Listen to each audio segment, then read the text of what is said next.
우리 사도신경으로 예배하고 나가겠습니다. 나는 전능하신 아버지를 천주의 창조주를 믿습니다. 나는 그의 일하신 아들 우리 주 예수 그리스도를 믿습니다.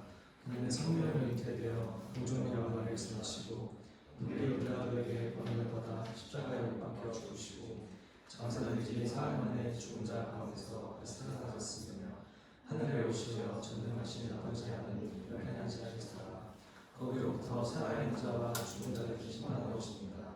나는 성령을 믿으며 거룩한 공의회와 성도의 교제와 죄를 속하는 것과 공의 부활과 영생을 믿습니다. 아멘. 그리고 주만의 지혜라는 이곡 가사를 좀 묵상하면서 함께 불렀으면 좋겠습니다. 의지했던 모든 것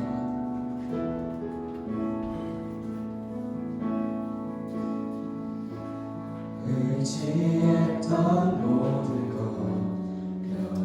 변해가고 억울한 마음은 커져가네. 부끄럼 없이 살고 싶은 맘 주님 아시네. 모든 일을 선으로 모든 일을 선으로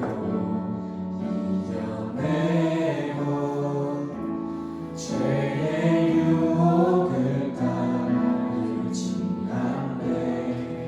나를 구원하신 영원한 그 사랑 그 신금에 날 붙드시네.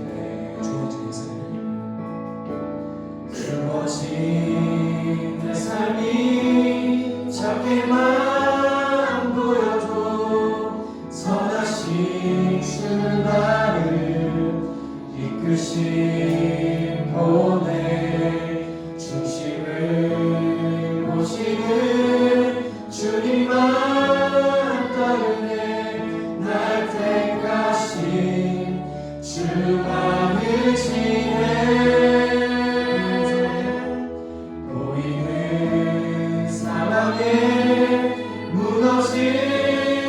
무너질지라도 예수는 여기 나를 붙드네. 보이지 않아도 주님만 따르네. 내 평생 주님을 노래하리라.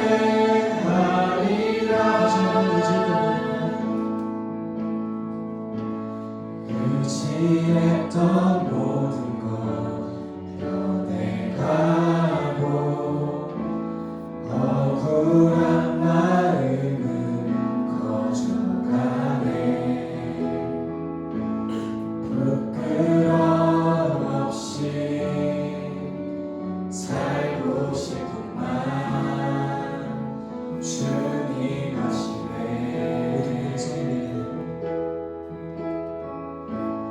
모든 일을 선으로 이겨내고 죄의 유혹을 따르지 않네.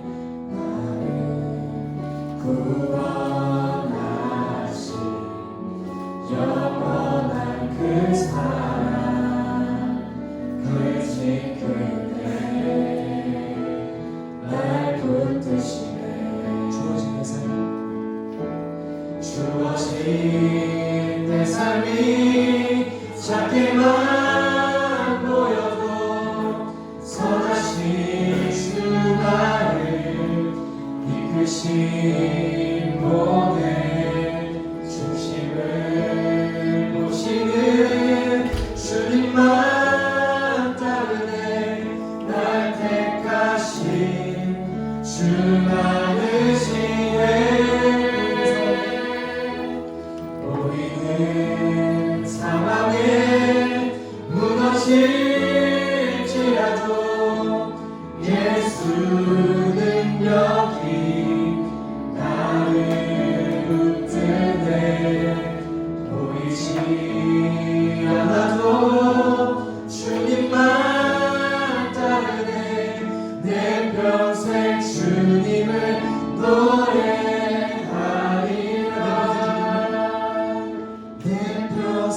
주님을 노래하리라.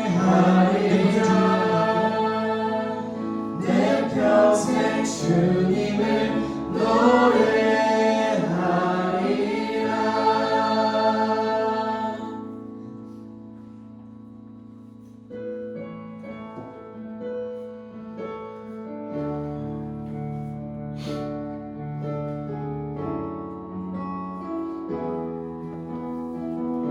고난 중에 주음성, 고난 중에 주음성 들을 수 없다 해도 참된 진리 되신 주 나는 붙드네. 폭풍이 몰려와도 험한 길을 간대도 믿음에 두 손 들고 주를 신뢰. 내게 행하신 그 놀라운 일, 생명 주신 주를 기억하네.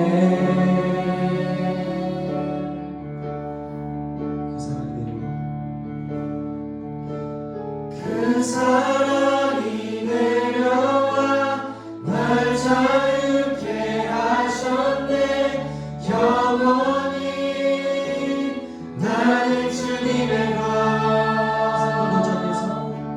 산과 골짜기에서 내 영혼 노래하네. 영원히 나는 주님의 것.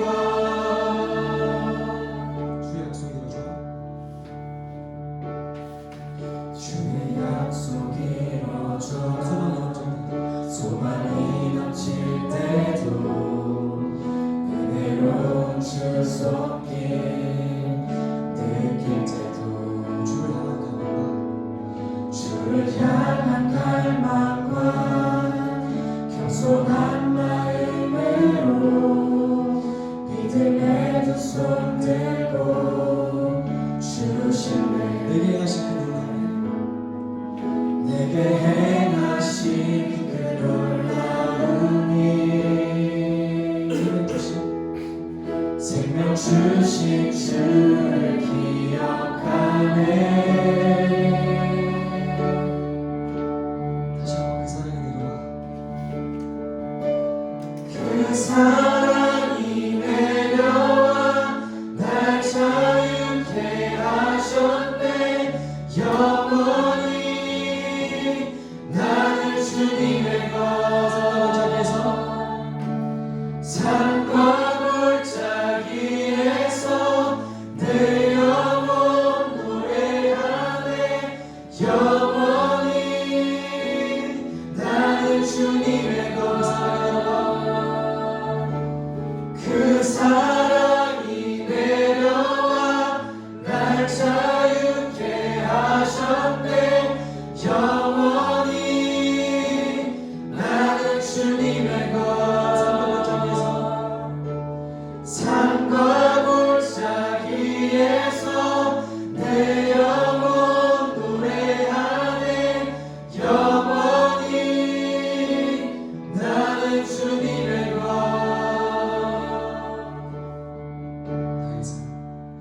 나의 삶 주의 것. 내 모든 삶 오직 주의 것. 나의 삶 주의 것. 내 모든 삶 오직 주의. 그 목소리 나의 삶. 나의 삶 주의 것. 내 모든 삶 오직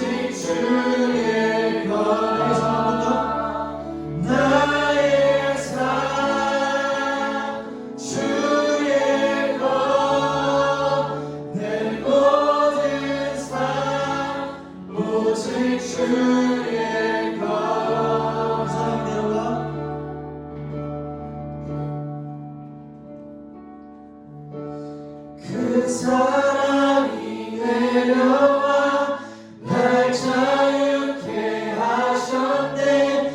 영원히 나는 주님의 것. 산과 골짜기에서 내 영혼 노래하네. 영원히 나는 주님의 것. 그 사랑이 내려와 날 자유케 하셨네. 영원히 나는 주님의 것. 산과 골짜기에서 내 영혼 노래하네. 영원히 나는 주님의 것. 나는 주님의 것.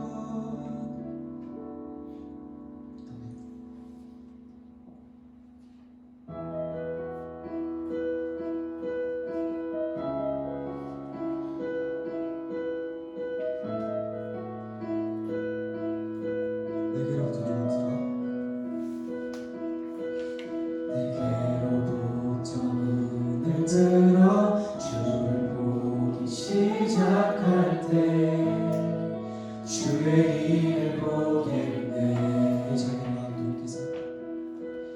내 작은 마음도 익히사 하늘에 꿈꾸게 하네. 주님을 볼 때 모든 시선을 주님께 드리고 살아계신 하나님을 느낄 때 내 삶은 주의 역사가 되고 하나님이 일하기 시작하네. 하나님들이 원합니다. 성령이 나를 변화시켜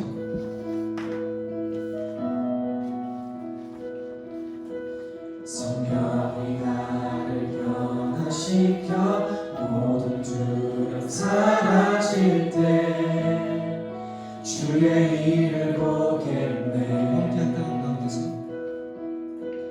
황폐한 땅 가운데서 주님 마음 알게 되리. 주님을 볼 때 모든 시선을 주님께 드리고 전능하신 하나님을 느낄 때 세상은 주의 나라가 되고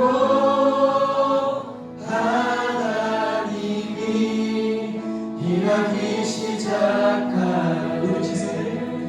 모든 시선을 주님께 드리고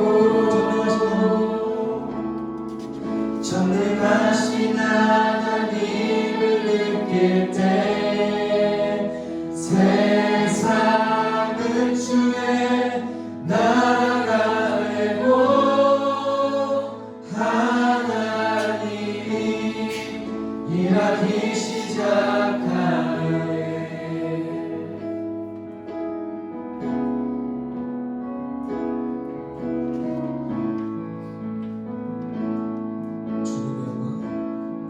주님의 영광 임하네. 주 볼 때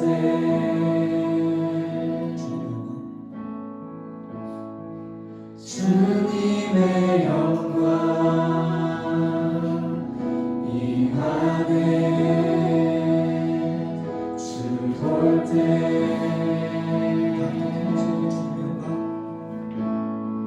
주님의 영광 임하네. 주 볼 때 주님의 영광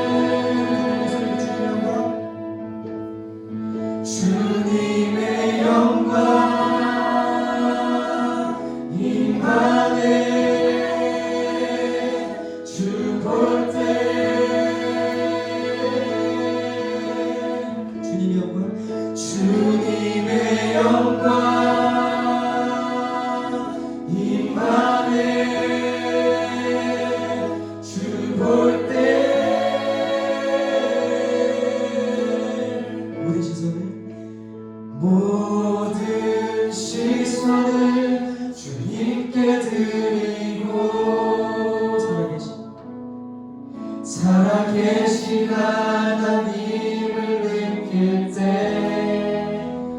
내 삶은 주의 역사가 되고 하나님이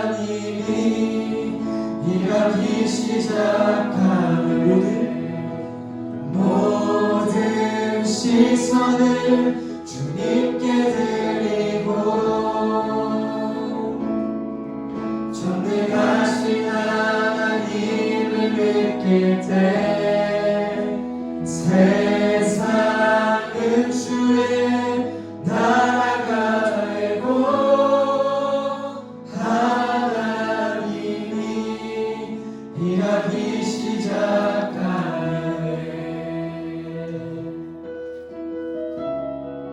기도로 나가기 원합니다.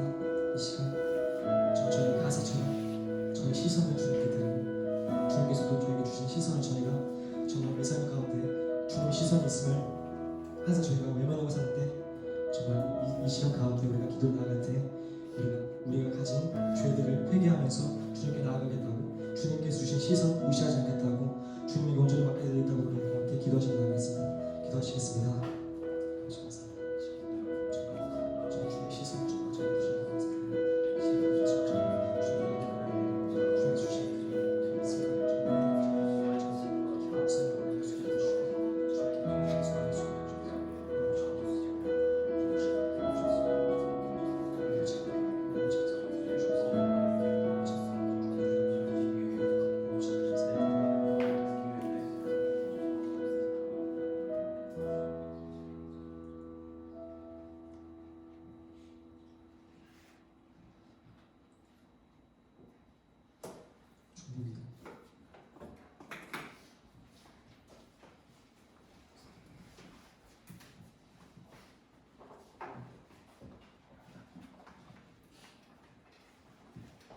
기도하겠습니다. 사랑의 하나님, 거룩한 주일을 허락하시고 이 자리에 나와 예배할 수 있음에 감사드립니다. 이 시간에 드려지는 예배가 주님이 홀로 영광 받으시기에 합당한 예배가 되게 해주시고 우리의 마음이 하나가 될 수 있는 귀한 시간 되게 해주세요. 지난 한 주간 잘못된 행동으로 서로에게 상처를 주었던 적은 없었는지, 세상 유혹에 흔들리지는 않았는지 이 시간을 통해 우리의 죄를 깨닫게 하여 주세요. 주님의 사랑으로 청년부가 회복되어지고 살아나길 원합니다. 말씀과 기도로 주님의 응답에 순종하는 청년부 되게 해주세요. 또한 지치고 힘든 청년들도 있습니다. 주님께 나와 치료받을 수 있게 해주세요. 이 시간에 말씀을 전하시는 전도사님, 영육간에 강경케 하시고 하나님의 말씀을 듣는 청년들에게도 은혜를 베풀어주세요.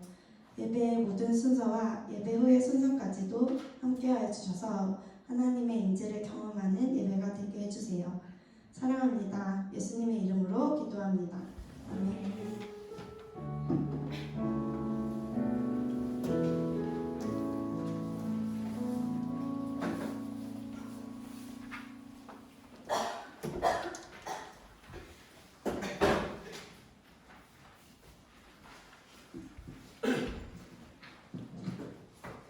주님께서 우리에게 주신 말씀은 욥기 38장 1절에서 7절의 말씀입니다.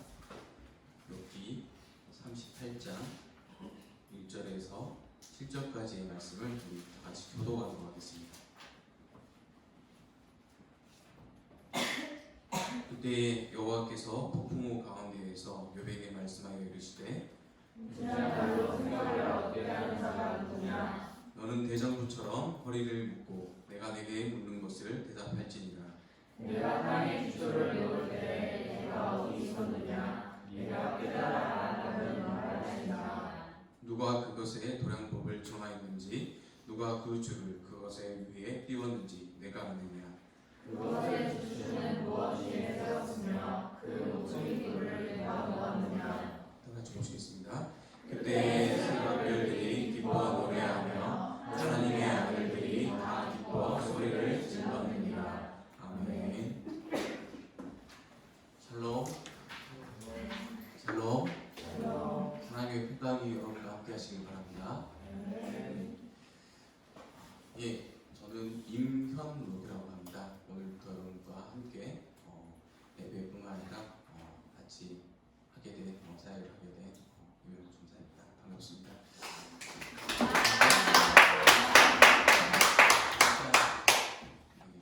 처음 보신 분들이 있어서 그냥 간단히 소개했습니다. 처음이라 어젯밤에도 좀 설레어서 잠을 못 잤습니다. 청년들 만난 날 생각에 재작년에 제가 여름 수련회 때 전 교회 중등부 한 학생이 왜 하나님은 악한 사람을 만드셔서 악한 일들이 세상에 끊임없이 생기냐고 질문을 한 적이 있었습니다. 저도 어렸을 때 그런 생각을 한 적이 있었습니다. 하지만 속 시원한 대답을 들은 적이 없습니다. 여러분도 역시 그 궁금증에 속 시원한 대답을 해주기 어렵습니다. 하지만 오늘 성경을 통해서 우리에게 하나님이 말씀하시는 말을 조금이나마 그 궁금증을 해소해 보려고 합니다. 아마 20대 청년들은 잘 모르실 수 있는 90년대에 배우 박중훈 씨가 주인공으로 나온 할렐루야가라는 영화가 있습니다. 지금 웃으시는 분은 나이가 좀 있으신 분이시네요. 네. 그 내용은 사기꾼인 주인공이 교도소에서 출소하던 날 교통사고 피해자인 어느 목사님의 지갑에서 흥미로운 편지를 발견합니다. 이 편지를 갖고 오면 개척교회 그 교회 자금 1억 원을 주겠다는 내용이었습니다. 주인공은 병원에서도 의식이 돌아오지 않는 그런 목사님을 대신해 목사 행세를 하며 그 교회로 찾아갑니다. 그러나 꽁돈 1억 원이 그냥 쉽게 불러 들어오진 않습니다. 그 교회에선 당회장 목사님이 미국으로 출장 간 2주간 동안 목회 일을 도와줄 것을 요청했고, 또 주인공은 돈을 받기 위해 좌충우돌 가짜 목사의 진면목을 보여줍니다. 그런데 어느 영화에나 반전이 있듯이 사기꾼인 주인공이 마음이 변합니다. 하나님을 만난 것이죠. 주인공은 이런 기도를 드립니다. 원래 사기꾼이 되려고 한 게 아니라며 어떤 사람은 부잣집의 자녀로 태어나서 좋은 옷에 맛있는 음식 먹고 사는데 왜 나 같은 사람은 가난한 집에 태어나 사기꾼이 되게 했느냐는 울분 섞인 기도였습니다. 물론 가난하다고 다 사기꾼이 되지는 않고 나쁜 짓을 하지는 않습니다. 회개 기도를 하면서 자신의 억울함을 하나님께 토로하는 것이죠. 하나님은 그런 주인공의 마음을 받아주시고 회개에 대한 용서를 해주시고 영화는 해피엔딩으로 끝나게 됩니다. 저는 그때 할렐루야 영화를 보면서도 그런 생각을 했습니다. 왜 하나님은 부유한 자와 가난한 자를 만들어 가난한 자들이 살아가기에 불평등하고 어렵게 만드셨을까였습니다. 그 질문에 정확한 답이라고 할 수는 없지만 제가 발견하고 찾은 답은 이것이었습니다. 하나님은 이 세상을 그냥 자기 힘대로만 살아가게 만들지 않으셨다는 것입니다. 물이 높은 곳에서 낮은 곳으로 흘러가듯이 이 세상이 모두 자기가 가진 능력대로 먹고 살고 또 그처럼 지낸다면 상망하기 그지없을 것입니다. 남을 도울 일도 없고 서로 사랑할 일도 없을 것입니다. 그저 극도의 개인주의만 펼쳐지지 않을까요? 안전하지 못한 사람들에게 하나님이 필요하듯이 사람들도 서로의 부족함을 채워주며 살아가라고 하신 뜻이 숨겨져 있다는 것이죠. 서기관이 예수님께 모든 계명 중에 첫째가 무엇이냐고 물었을 때 예수님은 내 마음을 다하고 목숨을 다하고 뜻을 다하고 힘을 다하여 주 너의 하나님을 사랑하라고 말씀하셨습니다. 그리고 둘째는 이것이니 내 이웃을 내 자신과 같이 사랑하라고 하시고 이보다 더 큰 계명이 없다고 하셨습니다. 죄로 얼룩진 이 세상에서 서로가 사랑하며 산다는 것이 무엇인지 알려주시기 위해 예수님은 몸소 보이셨고 또 말씀하셨습니다.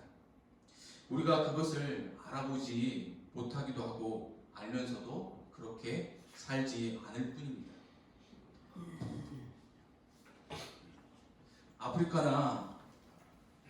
아프리카나 못 사는 나라들엔 아직도 굶어 죽는 사람들이 참 많습니다. 미국이나 우리나라 등 잘 사는 나라들은 사는 사람들은 너무 많이 먹어서 다이어트를 하지 않으면 안 되는 지경입니다. 참 아이러니하지 않나요? 이 세상에서 소화되는 음식을 골고루 나눈다면 이 세상엔 굶어 죽는 사람들은 없다고 합니다. 강대국들이 전쟁에 사용하기 위해 쓰는 무기들의 그 엄청난 돈만 가난한 이웃들과 나라들을 위해 사용해도 이 세상에 배고픈 사람은 없어진다고 합니다. 이 세상의 가난을 해결하는 문제는 어찌 보면 참 간단해 보입니다. 그런데 그것이 그렇게 간단하지가 않은 것 같습니다. 예수님의 말씀대로 이 세상 사람들이 살기로 작정했다면 그 일은 벌써 됐어야 합니다. 하지만 여전히 이루어지지 않았고 앞으로도 그게 쉽게 될 것 같지도 않습니다. 무엇이 잘못됐을까요? 이 모든 게 세상을 불완전하게 만드신 하나님의 탓이 아닐까요? 이 세상을 만드신 이가 하나님이시니까 하나님의 잘못이라고 하는 게 맞지 않을까요? 오늘 본문도 그런 내용입니다. 옛날에 욥이라는 사람이 살았습니다. 그는 온전하고 정직하여 하나님을 경외하며 악에서 떠난 자라고 성경은 말하고 있습니다. 또한 그는 부자였습니다. 자녀들이 생일날 잔치를 하다가 혹여나 죄를 범할까봐 명수대로 번제를 드릴 정도로 하나님 앞에서 의롭게 살려고 했던 사람이었습니다. 그런데 사탄이 하나님께 욥이 까닭없이 하나님을 경외하겠습니까? 라며 하나님께서 욥을 축복하셔서 그가 잘 살기 때문에 하나님을 경외하는 것이라며 시험을 하자고 제안합니다. 분명 그의 소유물을 없앤다면 틀림없이 하나님을 욕할 것이라고 자신 있게 말했습니다. 이에 하나님은 그의 소유물을 다 내 손에 맡기지만 그의 몸에는 손대지 말라고 하셨습니다. 사탄의 시험이 시작됩니다. 그가 가지고 있던 수많은 양, 낙타, 소, 암나귀들, 강도들에게 빼앗기고 하늘에서 불이 떨어져 살라버리기도 합니다. 자녀들은 장난집에서 음식을 먹고 있는데 큰 바람이 불어와 집이 무너져 몰살하고 맙니다. 보통 사람 같으면 그런 끔찍한 사건 앞에서 가만히 있지 못할 것입니다. 하나님을 원망하거나 저주하거나 정말 스트레스가 심하다면 아마 미쳐버릴지도 모를 일입니다. 그런데 욥은 이 모든 일에 범죄하지 않고 하나님을 향하여 원망하지 않았습니다. 오히려 내가 못되어서 알몸으로 나왔은즉 또한 알몸이 그리로 돌아가리라. 주진이도 여호와시요 거두니시도 여호와이시니 여호와의 이름이 찬송을 받으실지어다 라는 믿음의 이야기를 했습니다. 정말 대단하지 않나요? 어떻게 사람이 자기 전 재산이 다 날아가는데 또 재물은 또 벌 수도 있으니까 그렇다 쳐도 자식들이 모두 죽었는데 이와 같은 말을 할 수 있을까요? 욥의 믿음이 참 대단해 보이는 장면입니다. 그런데 사탄은 이것으로 그치지 않습니다. 하나님께 욥의 뼈와 살을 치소서 그리하면 틀림없이 주를 향하여 욕할 것입니다 라고 또 재차 시험할 것을 요구합니다. 하나님은 사탄에게 내가 그를 내 손에 맡기노라 하지만 그의 생명은 해하지 말라 라고 말씀하십니다. 참 하나님의 뜻이 어디에 있는지 알기 힘듭니다.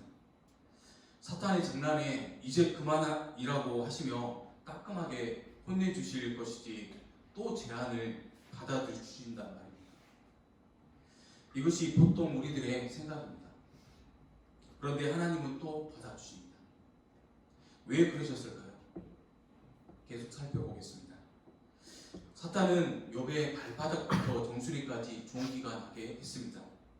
욥은 온몸이 가려워서 제 가운데서 앉아서 질그릇 조각을 가져다가 몸을 긁고 있었습니다.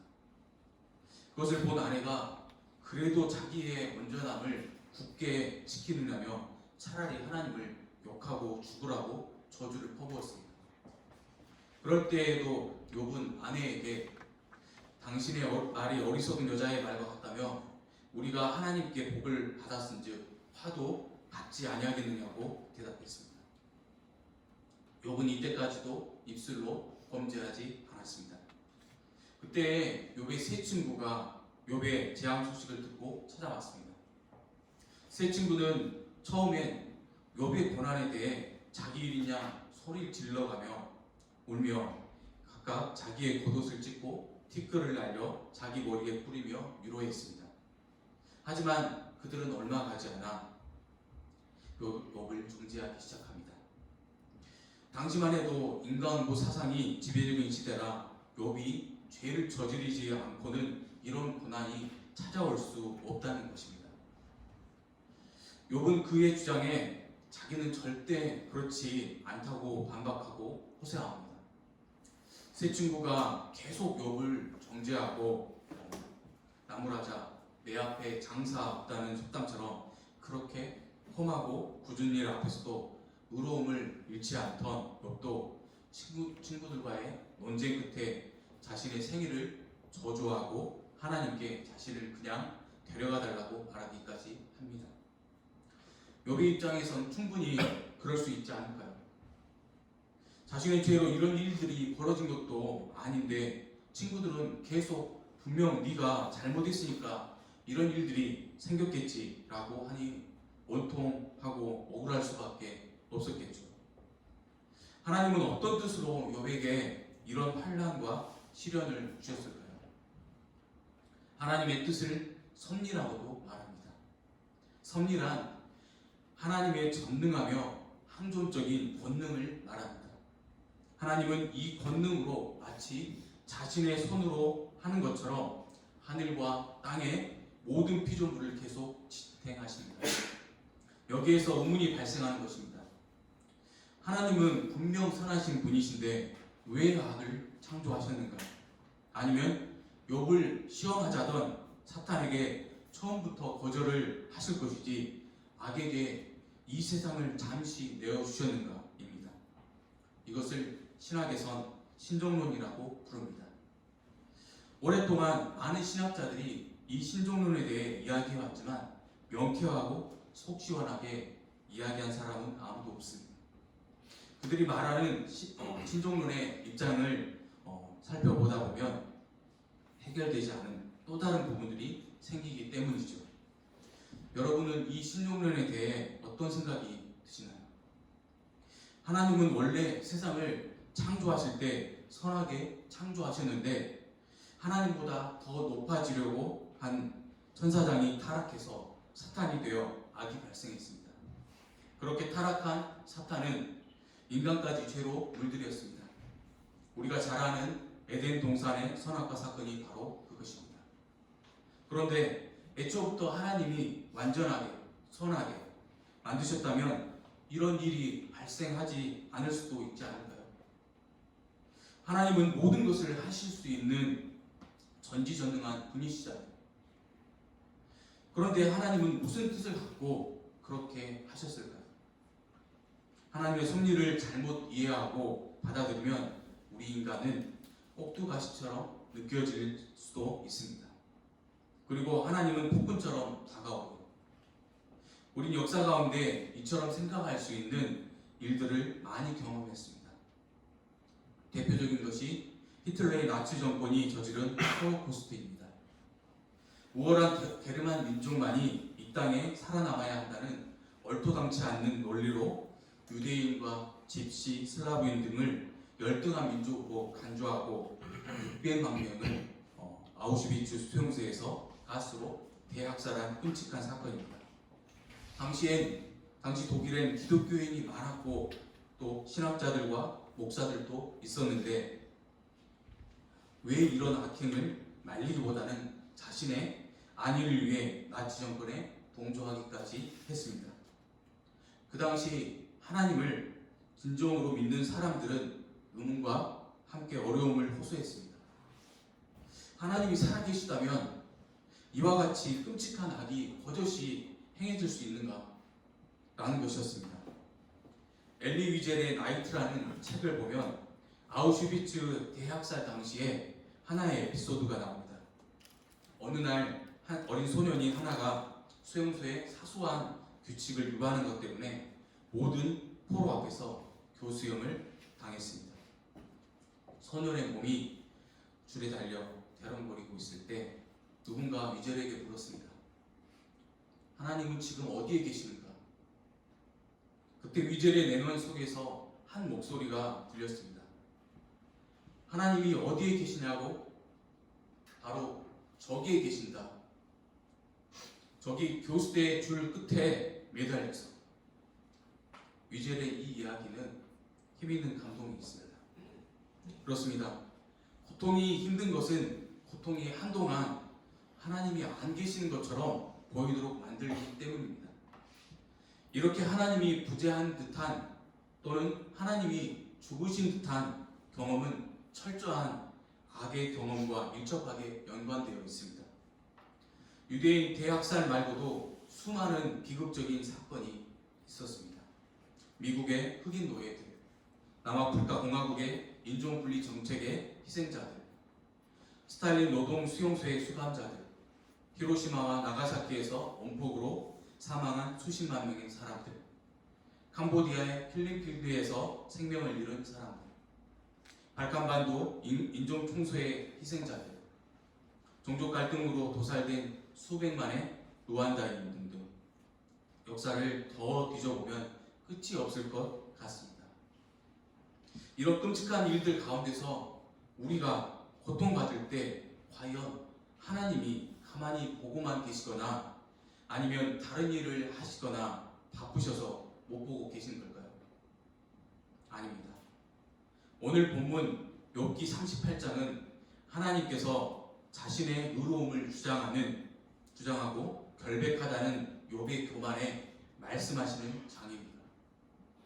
아무리 욥이 의롭고 선한 사람이었지만 사람은 온전한 의인은 될 수 없습니다.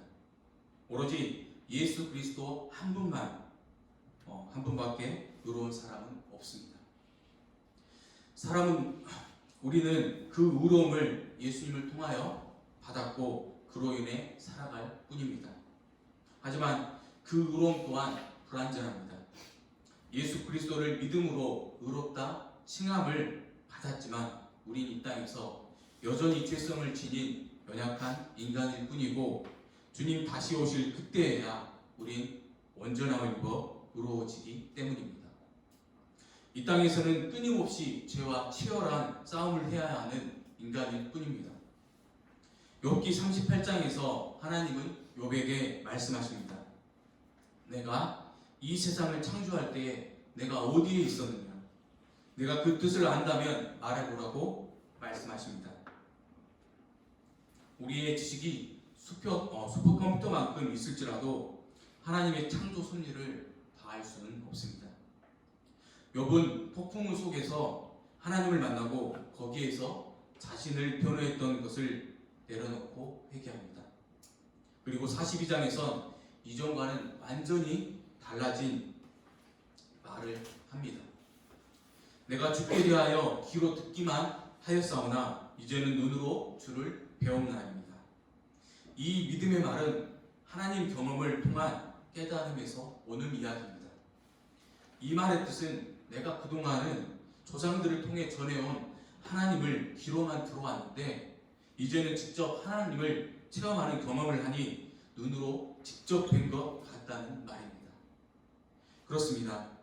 하나님의 경험이 우리에게 필요한 이유가 여기 있습니다. 욥도 이해가 안 되던 자신의 일들이 하나님을 뵙고 만나 의문이 풀렸다는 것입니다. 이사야 55장 8절에서 9절의 말씀입니다. 이는 내 생각이 너희의 생각과 다르며 내 길은 너희의 길과 다름이니라. 여호와의 말씀이니라. 이는 하늘이 땅보다 높음같이 내 길은 너희의 길보다 높으며 내 생각은 너희의 생각보다 높음이니라. 우리의 이성으로는 도저히 이해하기 어렵고 상상도 안 되는 일들이 이 세상에서 벌어지곤 합니다. 그냥 이것을 가만히 보라고 말씀드리고 싶진 않습니다. 하나님께 울부짖고 호소도 하고 간절히 기도도 하십시오. 하지만 하나님은 하나님의 때에 자신의 방법으로 당신의 일들을 해 나가신다는 것입니다. 우리가 그것을 알든 모르든 하나님의 섭리는 하나님의 뜻대로 가장 선하게 이루어 가실 것입니다. 시간이 지난 후에 그것을 바라보면서 우리는 그 일이 그런 뜻이 있었구나 라는 것을 그제서야 알게 될 것입니다. 왜냐하면 우리의 생각과 하나님의 생각이 다르시고 하나님의 길이 우리의 길보다 높기 때문입니다. 십자가의 도도 그런 것이었습니다. 우리는 십자가의 사건과 부활을 다 알고 있습니다. 그리고 십자가가 우리에게 어떤 의미인지 이미 성경을 통해서 또 설교나 말씀 성경 공부를 통해서 잘 배워서 알고 있지만 당시의 십자가는 중대한 범죄자에게만 치러지는 형벌이었습니다. 따라서 십자가는 유대인에게는 거리끼는 것이고 헬라인에게는 미련한 것이었습니다. 당시 사람들이 받아들일 수 없는 방식으로 하나님은 일하셨습니다. 왜 십자가야만 했는지 지금에도 그 뜻과 섭리를 이해하기 어려울 수도 있습니다. 하물며 그때에는 얼마나 받아들일 수 있었을까요? 예수님이 십자가를 지신다고 하니 제자들은 안 된다고 화를 냈고 십자가에 돌아가시니 다들 도망치기에 급급했습니다. 이런 십자가의 도를 생각하고 깨달으면 하나님의 섭리도 신정론도 이성적으로는 100% 이해는 안 될지라도 어느 정도의 깨달음이 올 것입니다. 왜냐하면 십자가에서 예수님도 하나님을 향해 왜 자기를 버리시냐고 외치셨던 것처럼 현재의 고난이 하나님의 섭리가 어려울 수도 있습니다. 하지만 부활에서 모든 것이 해결되고 하나님의 섭리와 뜻은 우리가 지금은 잘 모를 수도 있지만 분명 하나님의 때가 오면 분명히 드러나고 밝히 알게 된다는 것입니다. 요한복음 9장에서 날 때부터 맹인 된 사람을 보고 제자들이 예수님에게 묻습니다. 이 사람이 맹인으로 난 것이 누구의 죄입니까? 그의 죄입니까? 그 부모의 죄입니까? 욥의 세 친구가 그랬듯이 인과응보 사상은 예수님 당시에도 여전히 존재하고 있었습니다. 병을 얻거나 어려운 일을 당하는 것은 분명히 죄로 말미암아 생긴 것이라는 극단적인 생각이죠. 예수님은 이런 생각을 가지고 있던 제자들에게 이렇게 말씀하십니다. 이 사람이나 그 부모의 죄로 인한 것이 아니라 그에게서 하나님의 하시는 일을 나타내고자 하심이라. 말씀하시고 진흙을 이겨 그의 눈에 바르시고 실로한 목가에 가서 씻으라고 하시니 이에 씻고 밝은 눈으로 돌아왔습니다. 이 실로한 맹인 예화에서 말하는 것이 무엇일까요? 여러분이라면 어떻겠습니까? 날 때부터 맹인으로 태어나는 게 얼마나 억울하고 원망스러울까요? 자기의 잘못도 부모님의 잘못도 없는데 아무 이유 없이 그냥 앞을 못 본 채 살아간다는 게 얼마나 답답하고 힘들까요?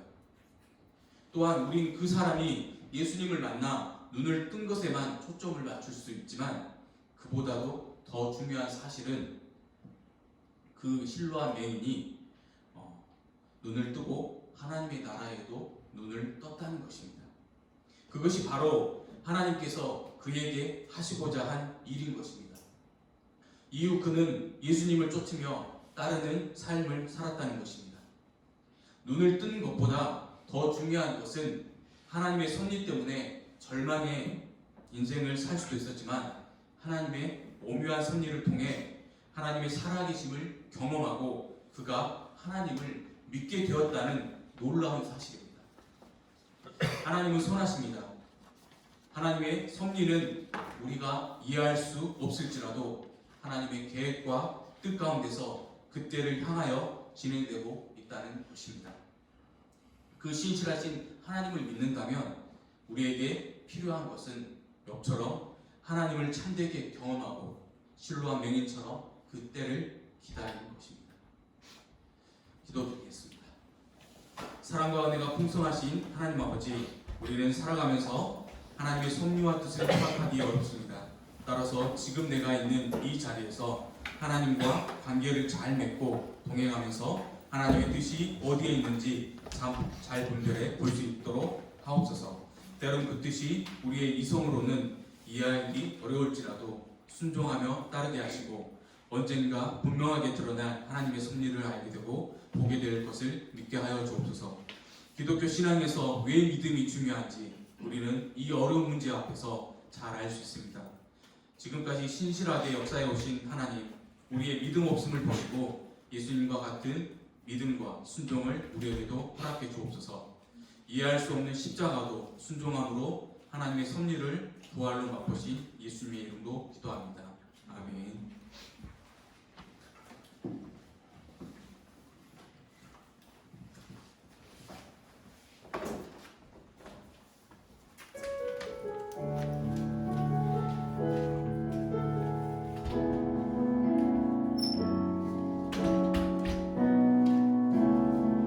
전능하신 나의 주님 찬양드리겠습니다.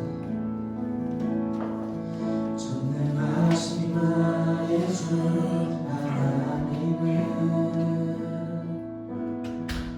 능치 못하실 전혀 없네. 우리의 모든 간구도 우리의 모든 생각도 우리의 모든 꿈과 모든 소망도 신실하신 나의 주 하나님은 우리의 모든 괴로움 바꿀 수 있네. 불가능한 일을 하시고 죽은 자를 일으키시니 그를 이길 자 아무도 없네. 주의 말씀을 지하여 깊은 곳에 금을 던져 오늘 그가 놀라운 일을 이루시는 것 보라. 주의 말씀을 지하여 믿음으로 금을 던져 믿는 자에게 끊지 못하오네. 다시 한번 찬양드릴 때 전능하신 우리 주 하나님을 생각하면서 다시 한번 찬양드리고 합니다. 전능하신 나의 주 하나님, 전능하신 나의 주 하나님은 능치 못하실 전혀 없네. 우리의 모든 간구도 우리의 모든 생각도 우리의 모든 꿈과 모든 소망도 신실하신 나의 주 하나님은 우리의 모든 괴로움 바꿀 수 있네. 불가능한 일을 하시고 죽은 자를 일으키시니 그를 이길 자 아무도 없네. 주의 말씀을 지하여 깊은 곳에 금을 던져 오늘 그가 놀라운 일을 이루시는 것 보라. 주의 말씀을 지하여 믿음으로 금을 던져 믿는 자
겸손하신 성품 예수 닮기를 내가 원하네. 자비하시고 위로자 되신 주, 위로자 되신 주 예수 닮기를 내가 원하네. 예수 닮기를 예수 보기를 예수만 높이길 내가 원하네. 내 평생 소원 예수 닮기를 예수만 닮기를 내가 원하네. 예수 닮기를 예수 보기를 예수만 높이길 내가 원하네. 내 평생 소원 예수 닮기를 예수만 닮기를 내가 원하네. 두 번째 기도를 드리기 원합니다. 정말 강한 용사들이 그 믿음의 공동체에 오래 주신 말씀과 소명을 정말 붙잡고 다 함께 믿음의 경주를 했으면 좋겠습니다. 청년의 때에 정말 하나님을 더욱더 알아가고 사랑하는 축복의 마음껏 누리는 우리가 되게 되도록 우리 다 함께 기도하시겠습니다. 기도드리겠습니다. 아버지 하나님 용사들 정말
완전하신 예수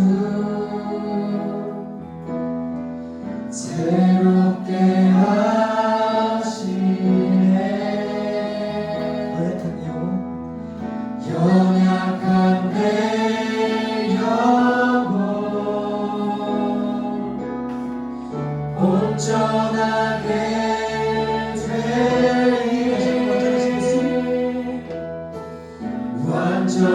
완전하신 예수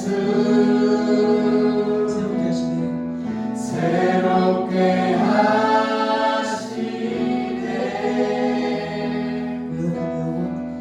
연약한 내 영혼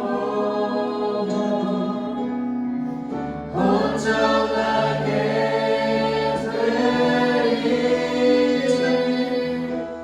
예수 닮기를 예수 보기를 예수만 높이길 내가 원하네.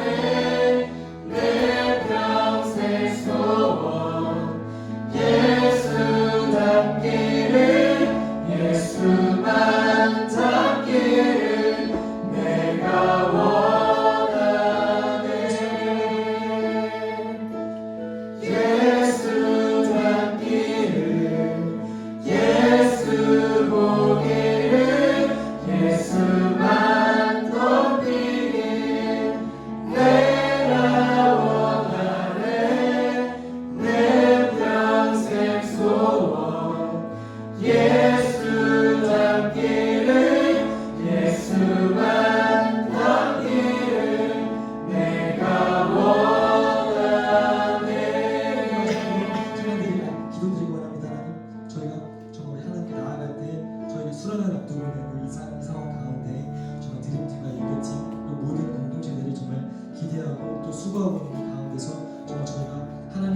모든 것을 준비도 모든 것을 이뤄낼 수도 없음을 저희가 알고 이 시간 기도를 드릴 때 정말 저희가 행하는 모든 일이 정말 그 가운데는 항상 주님이 계심을 저희가 잊지 않게 해달라고, 항상 저희 중심하는 하나님께서 계심을 저희가 잊지 않게 해달라고, 정말 저희의 죄를 고백하면서 회개하면서 동시에 수련을 기대하는 마음으로 하나님께 나아가게 원합니다. 다 함께 기도드리겠습니다. 아버지 감사합니다. 저희 시간 저희 주님 앞에 오는 가운데 정말 저희 기도하는 저희 계신 주님 모든 주의 회개를 하고 정말 이 저희 주님 하나님께서 만나주셨습니다.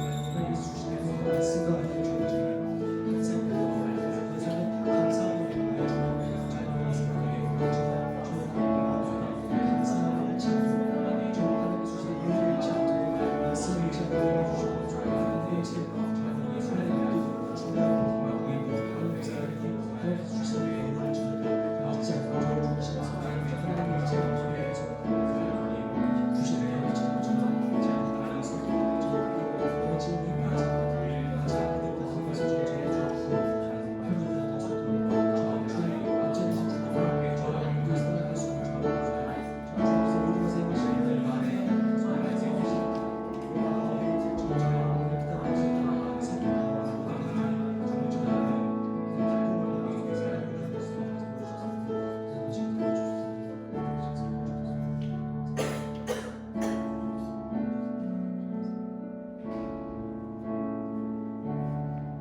사랑하고 계시고 하나님의 그 섭리를 우리가 알긴 힘들지만 하나님을 경험하고 정말 믿음의 순종으로 따라가다 보면 하나님의 뜻 가운데 우리가 거하게 되고 하나님의 그 은혜로우심과 정말 넓으심을 체험하게 될 것입니다. 하나님, 우리 강한 용사들, 청년들이 정말 그 가운데서 정말 믿음의 순종 여정을 정말 걸어나갈 수 있는 우리가 될 수 있게 하시옵소서. 이 모든 것을 주님께서 보여주실 줄 믿사오며 예수님의 이름으로 기도합니다.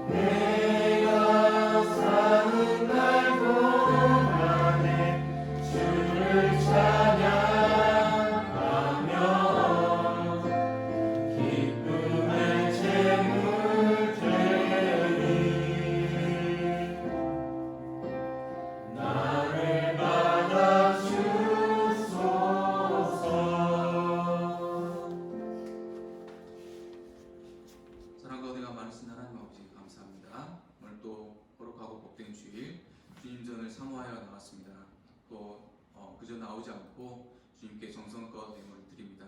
이 예물이 쓰이는 곳마다 주님의 은혜와 축복이 흘러가게 하시고 우리가 모든 것을 주님으로부터 받았은즉 우리가 주님 앞에 감사하는 마음으로 우리의 작지만 정성스럽게 드릴 수 있는 마음을 가지고 하게 하여 주옵소서. 주님, 청년의 때에 정말 많은 것들이 부족하고 빈곤할지라도 정말 주님 주시는 넉넉함 가운데서 풍요로운 삶을 살아갈 수 있는 저희들 되게 하여 주옵소서. 예수님의 이름으로 기도합니다. 아멘.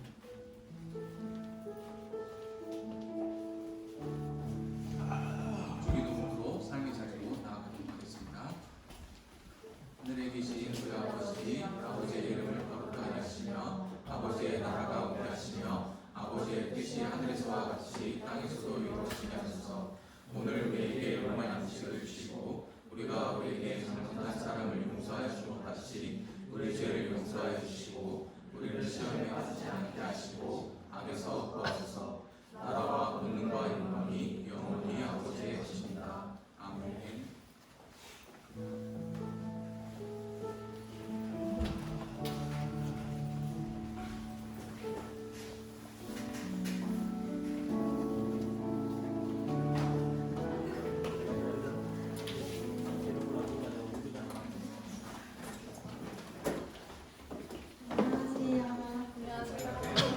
오늘 예수의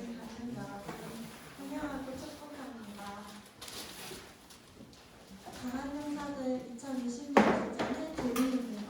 내 삶을 드리고 꿈을 드리고 드림팀이라는 이 세 가지 의미가 있습니다. GBS 1월 임시조인데 2월 2일까지 진행됩니다. 이렇게 이 조 그대로 2월 2일까지 진행됩니다. 동계수련회는 2월 7일, 6월 8일 이틀입니다. 많이 참여해주세요. 공모전은 1월 12일부터 2월 2일까지 임시조에서 아이디어를 마구 내주시고 아이디어를 내주신 분이 2월 2일에 PPT로 띄우고 설명하는 시간이 있어요. 2월 2일에 설명 다 듣고 강릉 각톡에서 투표하도록 하겠습니다. 근데 여기 1인 2투표라고 되어 있잖아요. 우리 조께 너무 좋다 해가지고 할 수는 있는데 한 투표는 우리 조에 할 수 있지만 다른 투표는 다른 조 걸로 해주시면 감사할 것 같습니다. 네. 릴레이 기도를 진행하고 있습니다. 각 조에서 지난주에 정해주셨던 기도 시간을 잘 지켜서 해주시고 계시죠? 변경사항 있으면 각 조에서 나눠주시면 됩니다. 6월 9일부터 진행되는 GBS조에 조장님을 찾고 있습니다. 마음이 움직이시는 분들 드림팀에게 연락 주시면 감사하겠고 혹시나 드림팀의 연락을 받으시는 분도 긍정적으로 생각해서 기쁜 마음으로 섬겨주시면 감사하겠습니다. 손 들고 있어요. 지금 저기 수정 언니가 기억해둘게요. 저희 드림팀이 2020년도 예배팀을 함께 섬기고자 하는 청년들을 모집합니다. 궁금하신 점은 승원 형제한테 연락 주시면 됩니다. 우리 강한 용사들과 함께 섬겨주신 전도사님이 오셨습니다.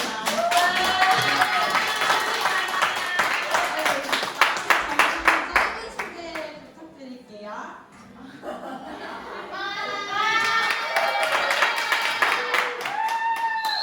반갑습니다. 뭐 설교 전에 잠깐 설교했지만 아까 어젯밤에 잠을 약간 펼쳤습니다. 어떻게 설교했고요. 결혼한 지는 한 2년 됐고요. 신혼입니다. 와. 하지만 결혼을 좀 준비해서 고생이 조금 있습니다.